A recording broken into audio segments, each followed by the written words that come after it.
do you manage passwords?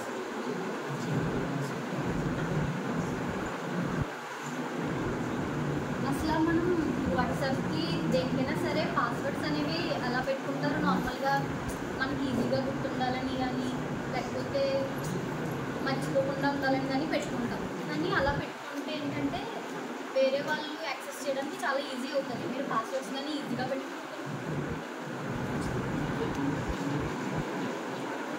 Password manager అనేది ఏంటంటే మన పాస్వర్డ్స్ అన్నీ సెక్యూర్గా ఉంచుతుంది. మనకి ఎప్పుడైనా సరే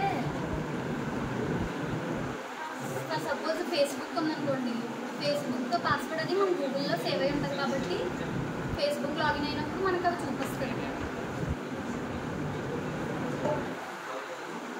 పాస్వర్డ్ మేనేజర్ అనేది ఎందుకు ఇంపార్టెంట్ అంటే ఫిషింగ్ అండ్ హ్యాకింగ్ అటాక్స్ నుంచి సేవ్ చేస్తుంది మనకి పాస్వర్డ్ మేనేజర్ అనేది. మనం పాస్వర్డ్స్ పెట్టుకునేటప్పుడు ఏం చేయాలంటే ఎప్పుడు కూడా రీయూజ్డ్ పాస్వర్డ్స్ కానీ ఈజీగా యాక్సెస్ చేసే పాస్వర్డ్స్ కానీ పెట్టుకోకూడదు. ఎప్పుడు కూడా ఒక మనల్ని ఒక్కొక్కసారి ఇన్స్టాది కూడా యూజ్ చేసినప్పుడు కొన్ని సింబల్స్ వాడద్దు అని చెప్తారు. అలా పెట్టుకోవాలి మనం పాస్వర్డ్.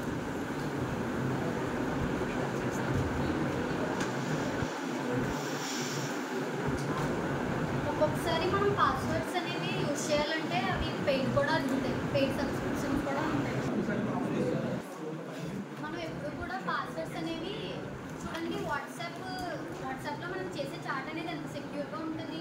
అలాగే మిగిలిన వెబ్సైట్స్ యూజ్ చేసినప్పుడు కూడా మనం పాస్వర్డ్స్ అనేవి చాలా సేఫ్గా పెట్టుకోవాలి.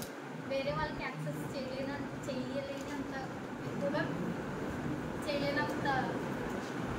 స్ట్రాంగ్గా పెట్టుకోవాలి పాస్వర్డ్స్.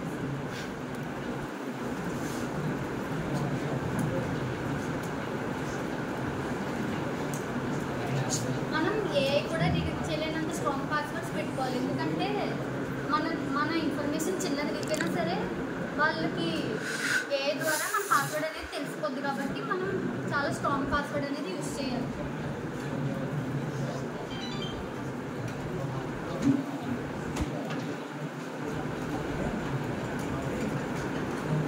పాస్వర్డ్ మేనేజర్ అనేది మన సెక్యూరిటీని ఎన్క్రిప్ట్ చేస్తుంది. ఎన్క్రిప్ట్ చేసి హ్యాకర్స్కి కానీ ఫిషర్స్కి కానీ అవైలబుల్ లేకుండా మన పాస్వర్డ్స్ని, మన ప్రైవసీని